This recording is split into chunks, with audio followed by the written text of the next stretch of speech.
Hi friends, അസ്സലാമു അലൈക്കും. Welcome back to your channel. അപ്പോൾ ഇന്ന് ഞാൻ വന്നിട്ടുള്ളത് നല്ല അടിപൊളിയായിട്ടുള്ളൊരു ടോപ്പിൻ്റെ കട്ടിങ് ആൻഡ് സ്റ്റിച്ചിങ് വീഡിയോ ആയിട്ടാണ് കേട്ടോ. അപ്പോൾ ഇത് വലിയവർക്കുള്ള ഒരു 50 സൈസിൽ വരുന്നൊരു ടോപ്പാണ്.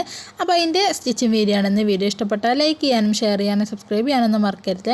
അപ്പോൾ നമുക്ക് നേരെ വീഡിയോയിലോട്ട് കിടക്കാം. അപ്പോൾ നമുക്ക് ആദ്യം തന്നെ മെറ്റീരിയൽ ഒന്ന് പരിചയപ്പെടാം. അപ്പോൾ ഷിഫോണിൻ്റെ മെറ്റീരിയലാണ് ഞാൻ ഈ ഒരു ടോപ്പിന് വേണ്ടിയിട്ട് എടുത്തിട്ടുള്ളത്. 3.5 മീറ്ററോളം ടോപ്പിന് വേണ്ടിയിട്ട് എടുത്തിട്ടുണ്ട്. 2.5 മീറ്റർ നമ്മൾ ഷോളിന് വേണ്ടിയിട്ട് എടുത്തിട്ടുണ്ട് കേട്ടോ. പിന്നെ ഇതിലേക്ക് ലൈനിങ്ങിനായിട്ട് നമ്മൾ എടുത്തിട്ടുള്ളത് ക്രൈപ്പിൻ്റെ മെറ്റീരിയലാണ്.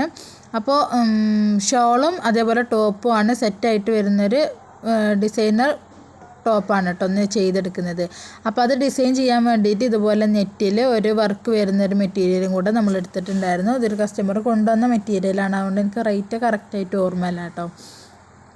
അപ്പോൾ അതുകൊണ്ട് തന്നെ നമ്മൾ സ്ലീവിലും അതേപോലെ ഷോളും കൂടെ ഇതിൽ ഡിസൈൻ ചെയ്ത് എടുക്കുന്നുണ്ടായിരുന്നു. അപ്പോൾ ഷോളിൻ്റെ ഞാൻ വീഡിയോ എടുക്കാൻ എനിക്ക് ടൈം കിട്ടിയിട്ടില്ല.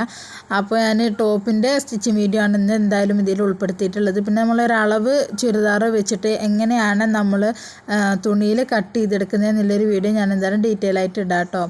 അപ്പോൾ ആദ്യം തന്നെ നമ്മൾ ഈ ഷിഫോണിൻ്റെ മെറ്റീരിയൽ 4ആക്കി മടക്കിയിട്ടുണ്ട്. എന്നിട്ട് നമ്മുടെ ഓപ്പോസിറ്റ് വരുന്ന വശം ഓപ്പൺ ആയിട്ടുള്ള വശമായിരിക്കും, നമ്മളെ ഭാഗത്തുള്ള വശം ക്ലോസ് ആയിട്ടുള്ള ഭാഗമായിരിക്കും. എന്നിട്ട് ആ ക്ലോസ് ആയിട്ടുള്ള ഭാഗത്തു നിന്ന് ഇതുപോലെ ടാപ്പ് വെച്ചിട്ട് നമുക്ക് 8.5 ഇഞ്ച് ഒന്ന് ഷോൾഡർ മാർക്ക് ചെയ്യാം. അവിടുന്ന് താഴേക്ക് നമുക്ക് 8 ഇഞ്ച് ആം ഹോളിൻ്റെ ലെങ്ത്ത് മാർക്ക് ചെയ്ത് കൊടുക്കാം. ഇനി നമുക്ക് ചെസ്റ്റിൻ്റെ അളവാണ് വരുന്നത്. ചെസ്റ്റ് നമുക്ക് വരുന്നത് ഫുൾ റൗണ്ട് വരുന്നത് 40 ഇഞ്ചാണ്. അപ്പോൾ 40നെ 4ആയിട്ട് ഡിവൈഡ് ചെയ്താൽ നമുക്ക് 10 ഇഞ്ച് കിട്ടും. അതിൻ്റെ കൂടെ നമ്മൾ 2 ഇഞ്ചും കൂടെ ആഡ് ചെയ്തിട്ട് 12.5 ഇഞ്ചിൽ നമ്മൾ ചെസ്റ്റ് മാർക്ക് ചെയ്തതിന് ശേഷം നമ്മുടെ നെക്ക് 3 ഇഞ്ചും ഫ്രണ്ട് നെക്ക് 5.5 ഇഞ്ചും ആക്കിയിട്ട് മാർക്ക് ചെയ്തു. അതേപോലെ തന്നെ ഷോൾഡർ ജസ്റ്റ് ഒന്ന് ചെരിച്ച് വരയ്ക്കാൻ വേണ്ടിയിട്ട് 1.5 ഇഞ്ച് നമ്മൾ മാർക്ക് ചെയ്തെടുത്തു കേട്ടോ. ഇനി നമുക്ക് മുകളിൽ നിന്ന് ടേപ്പ് വെച്ചിട്ട് ഷേപ്പ് മാർക്ക് ചെയ്തിട്ട് ആ ഒരു ഷേപ്പിൻ്റെ വിടുത്തും കൂടെ മാർക്ക് ചെയ്യാം. എന്നിട്ട് നമ്മൾ ഈ ഒരു ആം ഹോളിൻ്റെ ഈ ഒരു ഭാഗത്തു നിന്ന് ഷേപ്പിലേക്ക് ലൈന് വരച്ചിട്ട് താഴേക്ക് ഈ ഒരു തുണിയുടെ ഫുള്ള് ഫ്ലെയർ വരെ നമുക്ക് ഇതുപോലെ ഒന്ന് മാർക്ക് ചെയ്ത് കൊടുക്കാം. എന്നിട്ട് താഴെ നിന്ന് ഒരു 3 ഇഞ്ചോളം ഇതുപോലെ ഒന്ന് കർവ് ചെയ്തും കൂടെ വരച്ചു കൊടുക്കുക. സൈഡ് തൂങ്ങി കിടക്കുന്നത് ഒഴിവാക്കാൻ വേണ്ടിയിട്ടാണ് കേട്ടോ. എന്നിട്ട് നമുക്കിതിൽ ഈ ഒരു പീസ് ഒന്ന് കട്ട് ചെയ്ത് മാറ്റാം. ആദ്യം തന്നെ ഇതിൽ ഏറ്റവും ചെറിയ നെക്കൊന്ന് കട്ട് ചെയ്ത് കൊടുക്കുക. എന്നിട്ട് ബാക്കി നമ്മുടെ ഷോൾഡറും അതേപോലെ ആം ഹോളും ബാക്കിയുള്ള എല്ലാ ഭാഗങ്ങളും ഇതുപോലെ നമുക്കൊന്ന് കട്ട് ചെയ്ത് കൊടുക്കാം കേട്ടോ. ഇത് കട്ട് ചെയ്തതിന് ശേഷമാണ് നമ്മൾ ഇനി ഫ്രണ്ട് നെക്ക് കട്ട് ചെയ്തെടുക്കുന്നത്. അപ്പോൾ ഇതിൻ്റെ അളവെടുക്കുന്നതും എങ്ങനെയൊക്കെയാണ് നമുക്കൊരു ചുരിദാർ തയ്ക്കാൻ എന്തൊക്കെ അളവുകൾ വേണം എന്നൊക്കെ ഉള്ള വീഡിയോ എന്തായാലും ഞാൻ ഉടനെ തന്നെ അപ്ലോഡ് ചെയ്യാം. അപ്പോൾ നിങ്ങൾക്ക് ഒരു ഡൗട്ടും ഇല്ലാതെ നമുക്ക് ചെയ്യാം കേട്ടോ. ഇനി നമ്മൾ ഇതിൽ ഫ്രണ്ട് നെക്കാണ് കട്ട് ചെയ്തെടുക്കാനുള്ളത്. അപ്പോൾ ഇതിൽ നിന്നും ഒരു പീസ് ഇതുപോലെ മാറ്റി വെക്കണം കേട്ടോ. രണ്ടും കൂടെ ഒരുമിച്ച് കട്ട് ചെയ്ത് പോകരുത്. അപ്പോൾ ഇതുപോലെ മാറ്റി വെച്ചതിന് ശേഷം നമുക്ക് ഫ്രണ്ട് പീസും കൂടെ ഒന്ന് ഫ്രണ്ട് നെക്കും കൂടെ ഒന്ന് കട്ട് ചെയ്ത് മാറ്റാം. അങ്ങനെ നമ്മൾ 2 നെക്കും ഇതുപോലെ കട്ട് ചെയ്തെടുത്തിട്ടുണ്ട്. ഇനി നമുക്ക് ഇതിന്ന് സ്ലീവും കൂടെ ഒന്ന് കട്ട് ചെയ്തെടുക്കാം. ഈ ഒരു മെറ്റീരിയലിൽ നിന്ന് സ്ലീവും കൂടെ കട്ട് ചെയ്തെടുക്കാം. സ്ലീവിന് ഇതേപോലെ തന്നെ നമ്മൾ 4ആക്കിയിട്ട് തുണി ഇതുപോലെ ഫോൾഡ് ചെയ്തെടുക്കുന്നുണ്ട്. എന്നിട്ട് നമുക്ക് സ്ലീവിന് എത്രയാണോ ലെങ്ത്ത് വേണ്ടത്, ഫുള്ളാണെങ്കിൽ ഫുൾ, ഹാഫ് ആണെങ്കിൽ ഹാഫ്, 3/4 ആണെങ്കിൽ അങ്ങനെ അത് മാർക്ക് ചെയ്തതിന് ശേഷം 10 ഇഞ്ച് വീതി മാർക്ക് ചെയ്തിട്ട് 10ൻ്റെ പകുതി 5 ഇഞ്ച് താഴേക്ക് മാർക്ക് ചെയ്തു. എന്നിട്ട് നമ്മുടെ സ്ലീവ് ഇതുപോലെ ഒന്ന് കർവ് ചെയ്ത് ആ ഒരു ഭാഗത്തേക്ക് വരച്ചു കൊടുക്കുക. എന്നിട്ട് താഴേക്ക് നമ്മുടെ ഈ ഒരു ഭാഗം നമ്മുടെ വിടുത്തും കൂടെ മാർക്ക് ചെയ്ത് കൊടുക്കുക. എന്നിട്ട് ഇതുപോലെ നമുക്ക് ഈ ഒരു സ്ലീവിനെയും കൂടെ ഒന്ന് കട്ട് ചെയ്ത് മാറ്റാം. ഇതിലേക്ക് നമുക്ക് ക്രേപ്പിൻ്റെ ലൈനിങ് ആണെന്ന് ഞാൻ പറഞ്ഞല്ലോ, ആ ഒരു ലൈനിങ്ങും ഇതുപോലെ നമ്മൾ 4ആക്കിയിട്ട് മടക്കിയെടുക്കുക. എന്നിട്ട് നമ്മളിപ്പോൾ ഈ ഒരു കട്ട് ചെയ്തെടുത്ത സ്ലീവില്ലേ, ആ സ്ലീവ് ഇതിന് മുകളിൽ ഇതുപോലെ വെച്ചെടുത്തിട്ട് നമുക്ക് ആ ഒരു കറക്റ്റായിട്ട് ആ ഒരു പീസും കൂടെ ഒന്ന് കട്ട് ചെയ്ത് മാറ്റാം. അപ്പോൾ നമ്മുടെ ലൈനിങ്ങും കട്ട് ചെയ്തെടുത്തിട്ടുണ്ട്. ഇനി ഈ ഒരു സ്ലീവിൻ്റെ ലൈനിങ്ങാണ് ഇപ്പോൾ നമ്മൾ കട്ട് ചെയ്തെടുത്തത്. ടോപ്പിൻ്റെ ലൈനിങ് ഇനി നമുക്ക് ഇതേപോലെ തന്നെ ടോപ്പ് ലൈനിങ് 4ആക്കി മടക്കിയതിന് ശേഷം നമ്മുടെ കട്ട് ചെയ്ത് വെച്ച ടോപ്പ് അതിൻ്റെ മുകളിൽ വെച്ചിട്ട് ബാക്കിയുള്ള വശങ്ങളൊന്ന് കട്ട് ചെയ്ത് മാറ്റാം. അതേപോലെ താഴെ ഭാഗത്ത് നമ്മുടെ ടോപ്പിനിലേറെ കുറവായിരിക്കണം ലൈനിങ്ങിൻ്റെ ലെങ്ത്ത് വരേണ്ടത് കേട്ടോ. അപ്പോൾ അതും കൂടെ കണക്കാക്കിയിട്ട് ബാക്കിയുള്ള പീസ് ലൈനിങ് ഒന്ന് കട്ട് ചെയ്ത് മാറ്റാം. ഇനി നമുക്ക് സ്റ്റിച്ച് ചെയ്യണത് എങ്ങനെയാണെന്ന് നോക്കാം. അപ്പോൾ ലൈനിങ്ങിൻ്റെ നല്ല വശം നമ്മുടെ ചുരിദാർ ടോപ്പിൻ്റെ നല്ല വശം ഒരുമിച്ച് വെച്ചിട്ട് ആദ്യം തന്നെ നമ്മൾ ഇതിൻ്റെ നെക്കൊന്ന് സ്റ്റിച്ച് ചെയ്തെടുക്കുകയാണ് ചെയ്യുന്നത്. അതിന് ശേഷം നമ്മൾ സ്റ്റിച്ചിങ് കഴിഞ്ഞതിന് ശേഷം ആ ഒരു ലൈനിങ്ങിൻ്റെ പീസ് അവിടുന്ന് കട്ട് ചെയ്ത് മാറ്റിയിട്ട് നമ്മൾ ചെറിയ കട്ടിങ്ങൾ ഇട്ട് കൊടുക്കുക. എന്നിട്ട് ഇതുപോലെ ഇതിനെ ഒന്ന് മറിച്ച് വെച്ചിട്ട് പതിച്ച് സ്റ്റിച്ച് കൊടുക്കുക. എന്നിട്ട് നല്ല വശത്തേക്കും ഒരു സ്റ്റിച്ച് കൊടുക്കുക കേട്ടോ. അങ്ങനെ ഇതുപോലെ ഞാൻ പതിച്ച് ആദ്യം സ്റ്റിച്ച് കൊടുത്തു. എന്നിട്ട് ഒരു വശമാണ് പതിച്ച് സ്റ്റിച്ച്, ഫ്രണ്ട് മാത്രം പതിച്ച് സ്റ്റിച്ച് കൊടുത്തു, ബാക്ക് വശം ഞാൻ പതിക്കാതെ അങ്ങനെ ആണ് സ്റ്റിച്ച് കൊടുത്തത്, നല്ല വശത്തേക്ക് സ്റ്റിച്ച് കൊടുത്തിട്ടില്ല.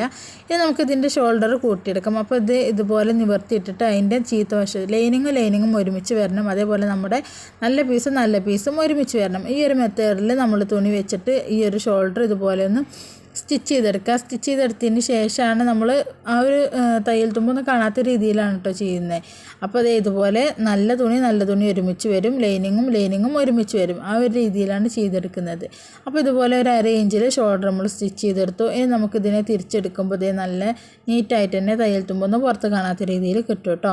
ഇനി നമുക്ക് ആ ഒരു ഭാഗമല്ലേ നമ്മൾ നെക്ക് സ്റ്റിച്ച് ചെയ്തത്, മറ്റേ നെക്കും കൂടെ ഒന്ന് നല്ല വശത്തേക്ക് പതിച്ച് സ്റ്റിച്ച് കൊടുക്കുക. എന്നിട്ട് ഈ ഒരു ലൈനിങ്ങും നമ്മുടെ ക്രേപ്പിൻ്റെ തുണി തമ്മിൽ ജസ്റ്റ് വെച്ചിട്ടൊന്ന് ഇതുപോലെ ഒരു ഹാഫ് പോർഷന് മാത്രം ഒന്ന് സ്റ്റിച്ച് കൊടുക്കുക കേട്ടോ. ഇനി നമുക്ക് സ്ലീവ് തയ്ച്ചെടുക്കാം.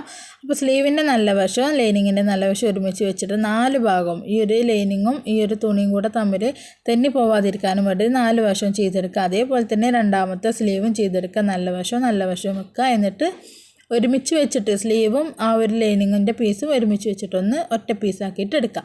ഇത് നമുക്ക് ഈ ഒരു സ്ലീവിൽ ഡിസൈൻ വരുന്നുണ്ട്. അപ്പോൾ അതിന് വേണ്ടിയിട്ട് നമുക്ക് ഈ ഒരു പീസിൻ്റെ 5 ഇഞ്ച് നീളത്തിലുള്ള 2 പീസ് ഈ ഒരു ക്ലോത്തിൽ നിന്നും കട്ട് ചെയ്ത് മാറ്റുന്നുണ്ട്. എന്നിട്ട് ഇതുപോലെ ആ മുകളിലത്തെ പ്ലെയിൻ നെറ്റ് ഞാൻ ഓൾറെഡി കട്ട് ചെയ്തെടുത്തിട്ടുണ്ട് കേട്ടോ. എന്നിട്ട് ഈ ഒരു വർക്ക് പീസ് മാത്രമാണ് എടുക്കുന്നത്. അപ്പോൾ ഇതുപോലെ 2 പീസ് നമ്മൾ കട്ട് ചെയ്തെടുത്തു. എന്നിട്ട് ഈ ഒരു സ്ലീവിൻ്റെ നല്ല വശത്ത് നമ്മുടെ വർക്ക് പീസിൻ്റെ ചീത്ത വശം വെച്ച് സ്റ്റിച്ച് ചെയ്യുമ്പോൾ നല്ല വശത്തേക്കായിരിക്കും ആ ഒരു പീസ് വരിക.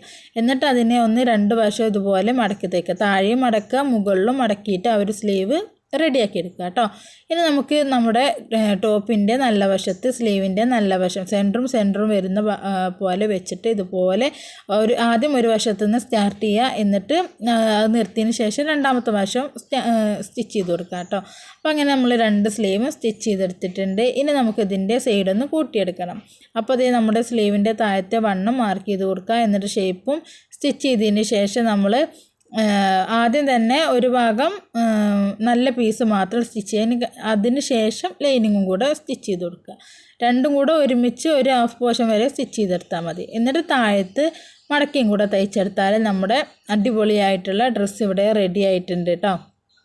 അപ്പോൾ സിമ്പിളായിട്ട് ചെയ്തെടുക്കാൻ പറ്റുന്നൊരു ടോപ്പാണ്. അപ്പോൾ ഇതിൻ്റെ അളവുകളും കാര്യങ്ങളും എങ്ങനെയാണ് ഒരു അളവ് ചുരിദാർ വെച്ചിട്ട് നമ്മൾ മെറ്റീരിയൽ മാർക്ക് ചെയ്യുന്നതെന്നൊക്കെ ഉള്ള വീഡിയോ നിങ്ങൾക്ക് ആവശ്യമുണ്ടെന്നുണ്ടെങ്കിൽ താഴെ ഒന്ന് കമൻറ്റായിട്ട് അറിയിക്കുക. അപ്പോൾ എന്തായാലും ഞാൻ വീഡിയോ ചെയ്യാം കേട്ടോ. അല്ലാതെ നിങ്ങൾക്ക് ആവശ്യമില്ല എന്ന് തോന്നിയിട്ട് നമ്മൾ പിന്നെ ഒരു വീഡിയോ ചെയ്യുന്നതുകൊണ്ട് അർത്ഥമില്ലല്ലോ.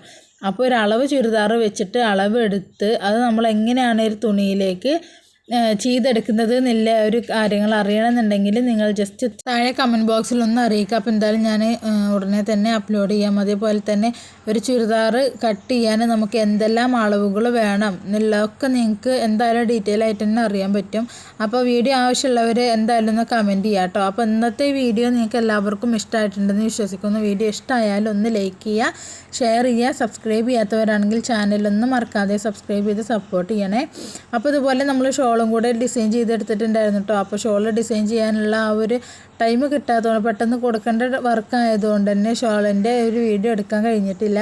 അപ്പോൾ എന്തായാലും ഞാൻ വേറെ ഒരു വീഡിയോ ആയിട്ട് ചെയ്തെടുക്കാം കേട്ടോ ഡിസൈൻ ചെയ്യുന്നതൊക്കെ. അപ്പോൾ പുതിയൊരു വീഡിയോ ആയിട്ട് കാണാം. ബൈ.